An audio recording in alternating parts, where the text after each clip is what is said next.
In the immediate aftermath of the assassination of President John F. Kennedy, the American government came to the conclusion that a lone gunman had changed the course of human history by killing the most powerful man in the world with 3 rifle shots fired from the elevated window of an office building. And for half a century, they have stuck rigidly to this fabrication, while critics, scientists, playwrights and poets have produced books and essays and films to prove beyond any shadow of a doubt that this version of our Western history is a physical impossibility. Over and over again, we have been told that this man did it, by himself. He didn't have any help, and he did it because he was a lonely madman and a communist to boot. We are also meant to believe that there is nothing remotely suspicious in his being shot on live television in a basement full of police officers, before he had a chance to tell his side of the story. So there is quite clearly no need to investigate further. Of course, every thinking person knows this is absolute nonsense. And being nonsensical, it naturally leads thinking people to ask some very important questions, like, why did the American government come up with such a lame and improbable scenario to account for what had happened? And then why did they stick with it so dogmatically for so many years afterwards? Exactly what and who are they protecting? And how can it be that even such venerable institutions as the BBC have played along with this charade in the intervening decades? We now know that there were actually 8 riflemen firing at the president on that day. We know where they were located in Dealey Plaza, and we know their names. However, those with sharp eyes will already be asking themselves why we were only showing the location of 6 assassins in this schematic. We're doing this because any casual onlooker who happened to be in Dealey Plaza at 12:29 on November 22nd, 1963 might well have caught sight of these 6. Many people did. Witnesses like Arnold Rowland, Richard Randolph Carr, Lee Bowers, Amos Hewins, Mary Morman, they all gave precise descriptions of men they observed in the windows of the book depository and on the famous grassy knoll. But none of them observed 2 of the riflemen who shot at the president. No one did. And the reason why no one did is itself the key to the mystery. A mystery which begins with a very simple question. Supposing you wanted to shoot at a man on a barren, empty street without anybody seeing you, where could you possibly hide?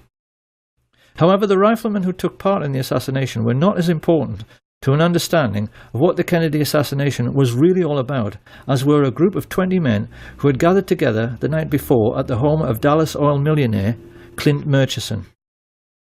These men were a much more important part of the story than the assassins themselves, because they hired the 8 snipers and paid them. We even know how much they paid them. So who were these men? What brought them together to orchestrate such a foul and despicable deed? Why did they, and more importantly those who came after them, cover up the crime with such ruthless brutality for so long afterwards? And how can it be that these men and what they stood for has left an indelible legacy which still influences our daily lives right up to the present day? To answer these questions, we must inevitably step back into history, and most people will not like this very much, because most people have very little interest in history. This, however, is going to be a history lesson, quite unlike anything that anyone has ever heard. It certainly will be nothing like what we are taught in school, and yet it begins with a name which most people have heard, but probably won't be able to place. The name of E. H. Harriman. Who was E. H. Harriman? Dynamite's ready, Butch. Mr. E.H. Harriman himself, he had the confidence of... Open the door or that's it. You think E.H. Harriman would get himself killed for you? Woodcock? I work for Mr. E.H. Harriman on the Union Pacific Railroad, and he entrusted me. I'm sure Americans in particular will be amused to learn that Edward Henry Harriman was actually a real historical figure. This man was one of America's first industrial giants, and like the Rockefellers in oil and the Carnegies in steel, he got his start by borrowing money from the Rothschilds, of whom we'll hear more later, to create a monopoly for his own business, which was railroads. He was the 19th century railroad king. It was a monopoly which wouldn't be allowed today, and it helped in turn to create the Rockefeller oil monopoly. Now this gave America's first industrial giants colossal power. These were the first people in human history, we mustn't forget, whose businesses were worth more than most countries. People whose fortunes dwarfed anything that the Caesars or the Tudors or the Medici ever dreamed of. So, being greedy, they used this power to engage in price fixing. Naturally, they formed a cartel. Their attitude was that they could charge whatever they liked for steel and oil and transporting goods on the railways. They knew that all American business was dependent on them, and they'd made sure there was no competition. So they could ignore market forces and charge pretty much whatever they liked. Now this naturally caused resentment, and it's very interesting that the press at that time started calling these first Illuminati bankers and industrialists robber barons. Of course, once these fortunes began to be made, others naturally tried to get in on the act. One who succeeded was J.P. Morgan, who became a private banker during this period. But modern critics have discovered that far from being the richest man in America everyone thought he was, it turned out upon his death that Morgan actually only owned 17% of Morgan Bank, and that like so many others he was simply a front for the Rothschild family. 5 years after E.H. Harriman died and handed on the business to his sons, W. Averill Harriman and E. Rowland Harriman, this new breed of Western business moguls faced their first really big test with the coming of World War I. Once again, we must never forget that this was the first time in human history that a truly global conflict had been fought. It was sure to have long-lasting international repercussions, and many observers at the time had their doubts as to whether Western industrial capitalism, which was still in its infancy, could cope with the demands of war production. In the world economic recession which followed, many feared these fledgling industries might vanish altogether as countries struggled with debt and war reparations. But actually, Western capitalism emerged from World War I in a far stronger state than it was in at the beginning. So how could this be?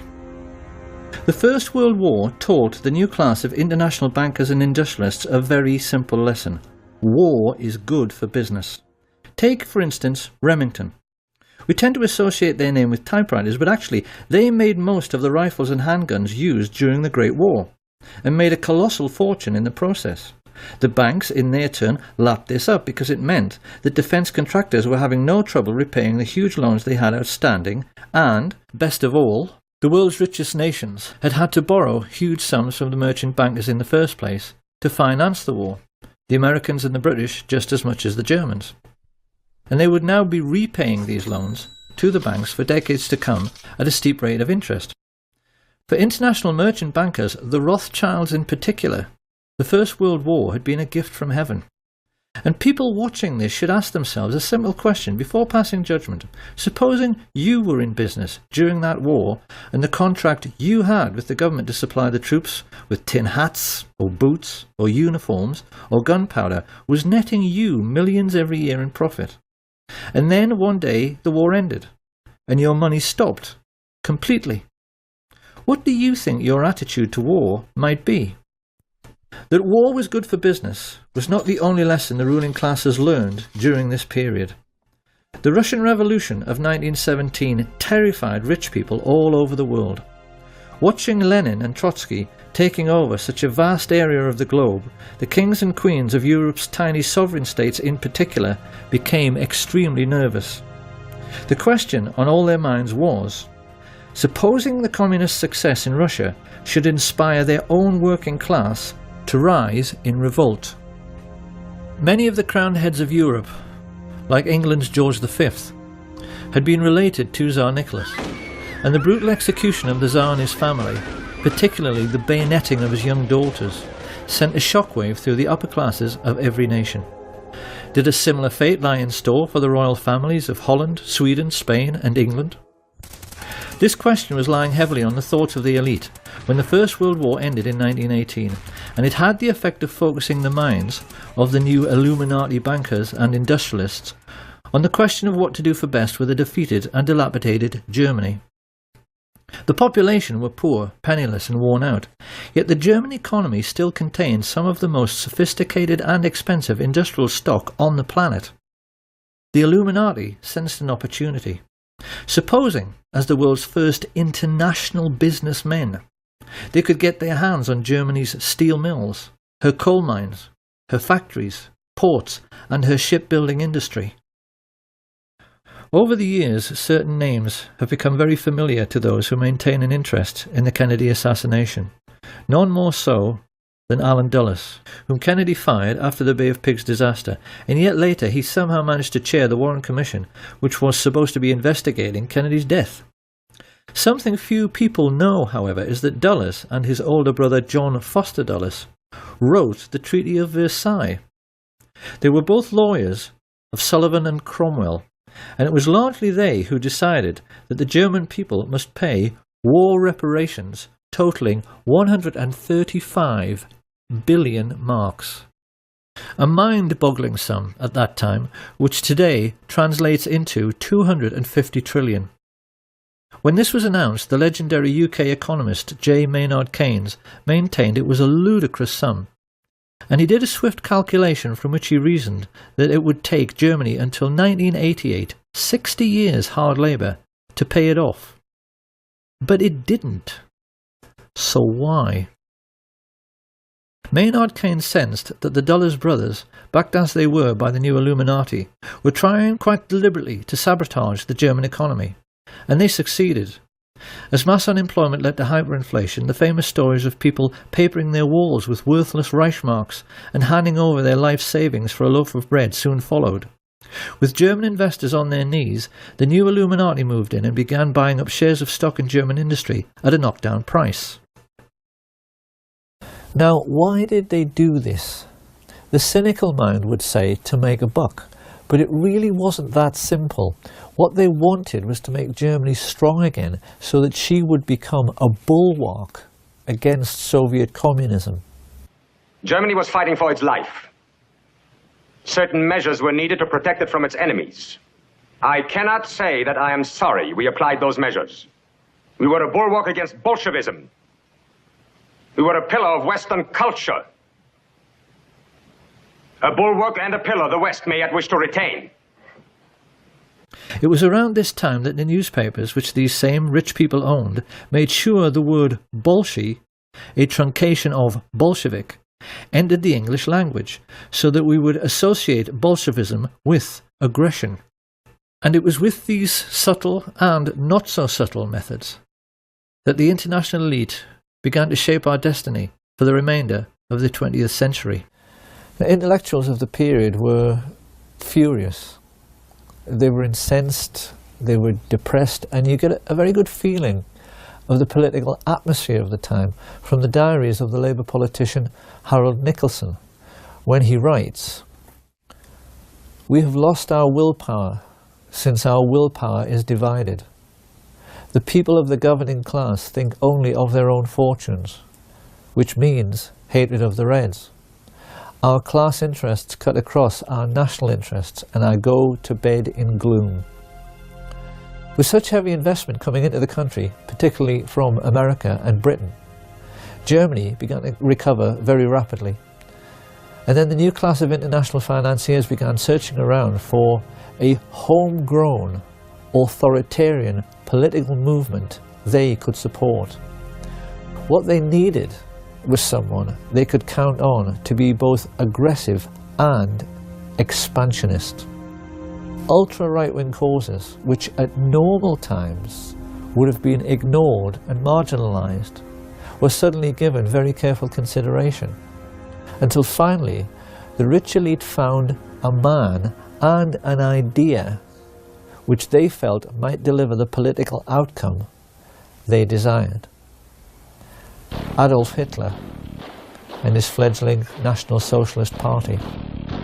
At the same time that the world's rich elite began grooming Hitler for his starring role, they also became even more deeply involved in military intelligence. I say even more because the Dulles brothers, Averell Harriman, and the Chief of Remington, Samuel Bush, a man referred to as the original Merchant of Death, had a relationship with American military intelligence stretching back into World War I.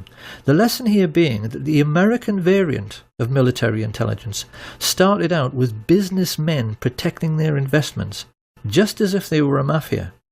Right from the very beginning, it had nothing to do with national security and everything to do with money.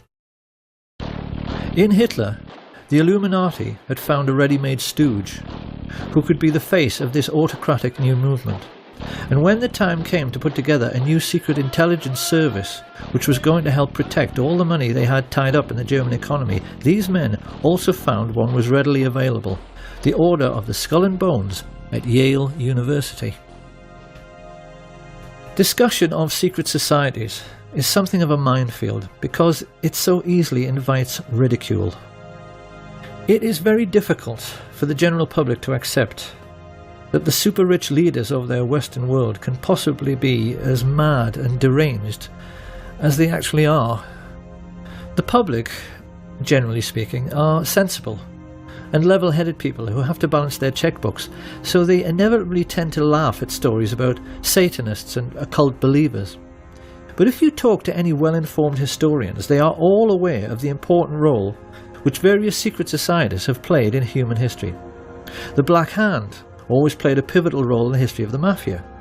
If you talk to anyone in the UK who is political and read books, they are always aware that the ruling class of Britain, including every member of the royal family, is a Freemason. And the emblem of the death's head was sported on the caps of the high-ranking Nazi officers from the very beginning. The symbols of these secret societies always seem to play around with some kind of skull and bones motif, so that it's abundantly clear what their mission statement is. These people are pirates, willing to commit any crime for big money.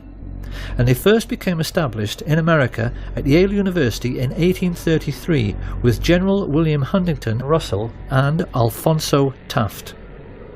Of course, being a secret society, they made other people curious about them, and in 1867 some undergraduates from a rival campus society broke into their headquarters to see what this skull and bones thing was all about.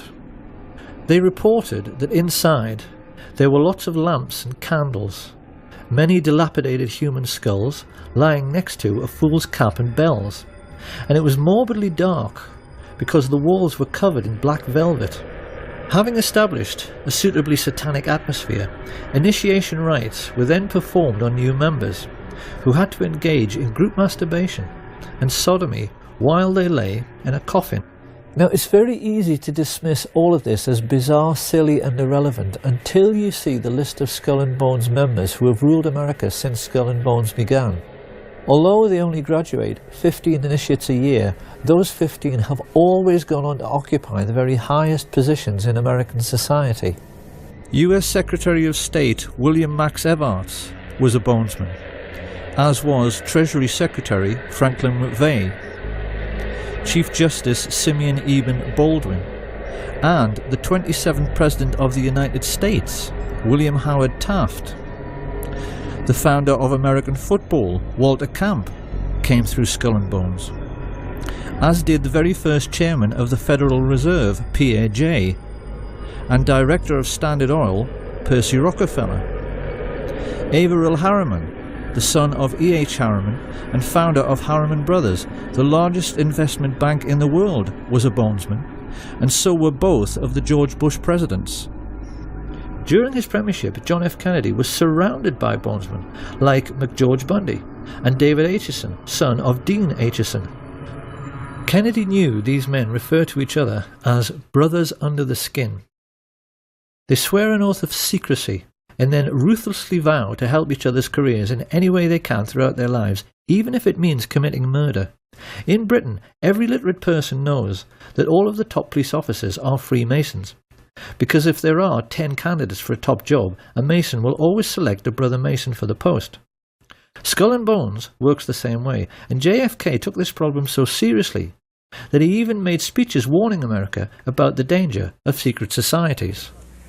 The very word secrecy is repugnant in a free and open society, and we are, as a people, inherently and historically, he knew the people on this list were neither silly nor irrelevant, because he knew they were the real holders of power in America, operating as they were, as an unelected shadow government accountable to no one.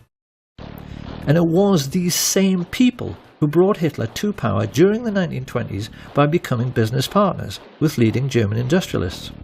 The reality of the situation prevailing at that time can be very easily understood simply by looking at the cover of Fritz Thiesen's book, I Paid Hitler, on which he is depicted as a puppet master controlling Hitler's strings.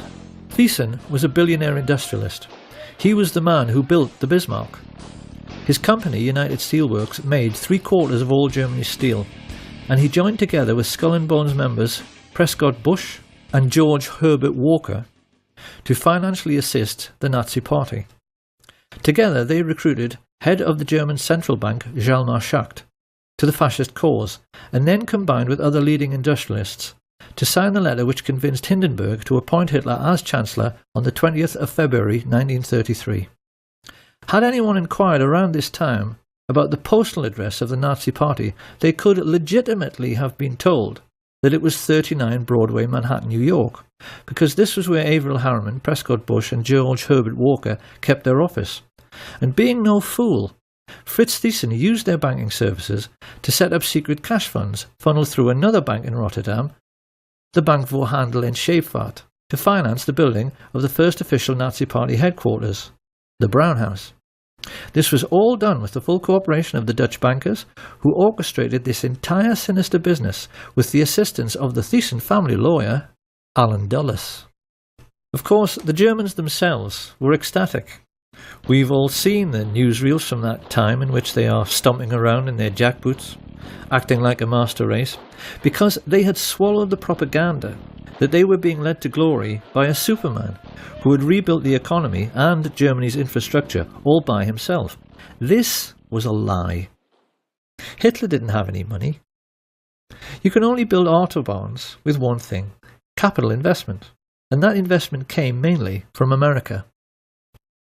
The Nazis were also given a lot of help from the City of London, help which came mainly in the shape of Sir Montague Collett Norman, Governor of the Bank of England.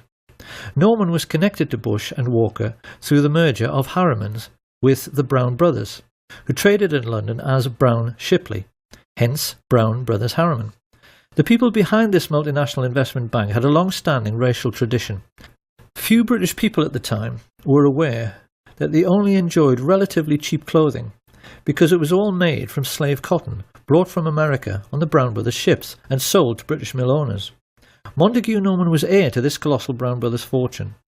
As the de facto head of world banking, he made no secret of his only being interested in the richest 1% of people. And even as the newspapers began to fill with stories of Nazi concentration camps, he still declared himself to be Hitler's most avid supporter. "We must lend Nazi Germany 90 million marks," he declared. "It may never be repaid, but it will be less of a loss than the fall of Nazism." One might have thought Sir Montague's close personal friends, the royal family, would have been outraged by his comments. Nothing could be further from the truth. It is part of the remit of this film to try and make people aware of the tricks the rich play in order to control how we think. George Orwell once said that the ruling class in every age have tried to impose a false view of the world upon their followers.